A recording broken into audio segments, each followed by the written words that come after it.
রাষ্ট্রের গণমাধ্যমের রিপোর্টে দাবি করা হয়েছে ইসরায়েলের মাটিতে ইরানের হামলা অবশ্যম্ভাবী। ইরান নাকি ইসরায়েলে হামলার পাল্টা জবাব দেওয়ার পরিকল্পনা শুরু করেছে। ইরানের সেনাবাহিনী এখন কিভাবে এবং কোথায় হামলা চালানো যেতে পারে তার পরিকল্পনা করছে। ইরানের শীর্ষ নেতা আয়াতুল্লাহ আলী খামেনির নির্দেশেই এই চিন্তাভাবনা শুরু হয়েছে।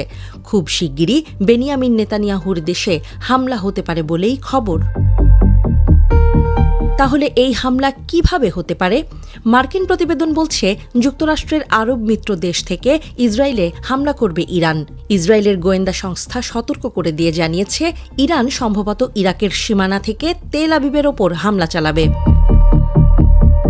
টাইমস অব ইন্ডিয়ার প্রতিবেদনে বলা হয়েছে তেহরান কি যুক্তরাষ্ট্রের নির্বাচনের আগেই ইসরায়েলে আক্রমণ করবে? অ্যাক্সিওসের প্রতিবেদনে বলা হয়েছে যুক্তরাষ্ট্রের আসন্ন নির্বাচনের আগেই ইসরায়েলকে নিশানা করতে পারে ইরান। অ্যাক্সিওসের প্রতিবেদনে উল্লেখ করা হয়েছে ইরান সম্ভবত ইরাকের ভূখণ্ড থেকে ইসরায়েলের দিকে বিপুল সংখ্যক ড্রোন ও ব্যালিস্টিক ক্ষেপণাস্ত্র হামলা চালানোর পরিকল্পনা করছে। এই হামলার পেছনে মূল উদ্দেশ্য হল ইরানকে ইসরায়েলের সম্ভাব্য পাল্টা হামলার হাত থেকে রক্ষা করা। ইরানপন্থী আধা সামরিক বাহিনীগুলো ইরাকে সক্রিয় রয়েছে এবং তারা ইরানের প্রভাবের আওতায় কাজ করে।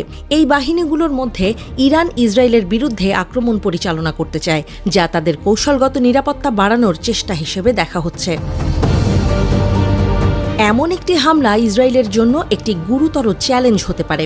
প্রতিবেদন অনুযায়ী তেহরান এখন কৌশলগতভাবে গুরুত্বপূর্ণ সামরিক ও বেসামরিক অবস্থানের উপর আরেকবার ইসরায়েলে হামলা চালানোর সুযোগ নিতে চাইছে না। সম্প্রতি ইসরায়েল 2 দফায় তেহরান এবং এর পার্শ্ববর্তী এলাকায় হামলা চালায়, যার ফলে 4 জন ইরানি সেনার মৃত্যু হয়।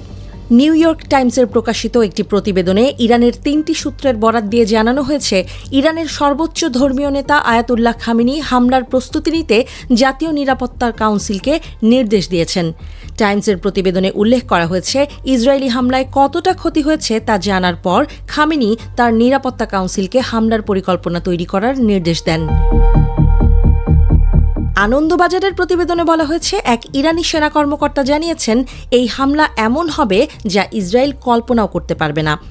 ইরানে ইসরায়েলি হামলার পর খামেনি বলেছিলেন তিনি এই হামলাকে ছোট করে দেখতে নারাজ। ইরানি সেনাবাহিনী ইসরায়েলে হামলার সম্ভাব্য স্থানের একটি তালিকা তৈরি করছে আর ইরাকের ভূখণ্ড থেকে হামলা চালানোর পরিকল্পনা রয়েছে।